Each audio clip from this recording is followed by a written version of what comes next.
America যে হাতিয়ারের ডেভেলপমেন্টে সবার আগে থাকে, কিন্তু আজ ওই আমেরিকাই ভবিষ্যতের হাতিয়ারকে নিয়ে প্রচন্ড সংঘর্ষ করছে।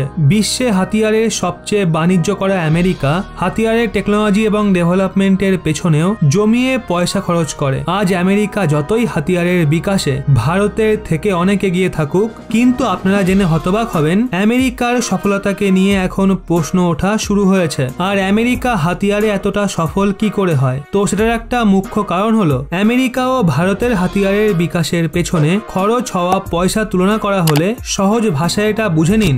গত 50 বছরে ভারতের 100 টাকার মোকাবিলায় আমেরিকা 2,80,000 খরচ করে। অর্থাৎ আরএনডিতে খরচ হওয়া ভারত ও আমেরিকার পয়সায় আকাশ পাতাল পার্থক্য আজও রয়েছে। কিন্তু তাও আমাদের বিজ্ঞানীরা ভারতকে আমেরিকার হাতিয়ার বানানো কোম্পানির সামনে আজ সম্মানজনক পরিস্থিতিতে দাঁড় করিয়েছে। আর এখন স্বয়ং আমেরিকার বিখ্যাত হাতিয়ার নির্মাণকারী কোম্পানি লকহিড মার্টিনের ক্ষমতাকে নিয়ে প্রশ্ন ওঠা শুরু হয়েছে। কারণ ভূমি থেকে নিয়ে আকাশ পর্যন্ত হাতিয়ার নির্মাণকারী আমেরিকার বিখ্যাত Lockheed Martin company hypersonic missile বানানোর অনেক চেষ্টা করা সত্ত্বেও ব্যর্থ হয়ে যায়। আমেরিকার জন্য পঞ্চম প্রজন্মের যুদ্ধবিমান বানানো কোম্পানির হাত থেকে এক ঝটকায় $45 বিলিয়ন সুরক্ষা ডিল হাতছাড়া হয়ে যায়। এক্ষেত্রে মস্কো ডিফেন্স ব্রিফ উপহাস করে বলে আমেরিকার হাইপারসনিক মিসাইলের তুলনায় ভারতের হাইপারসনিক মিসাইলের প্রোগ্রাম অনেক সফল। আর এখন আমেরিকার এটা মেনে চলা উচিত আমেরিকা বিলিয়ন বিলিয়ন ডলার খরচ করা সত্ত্বেও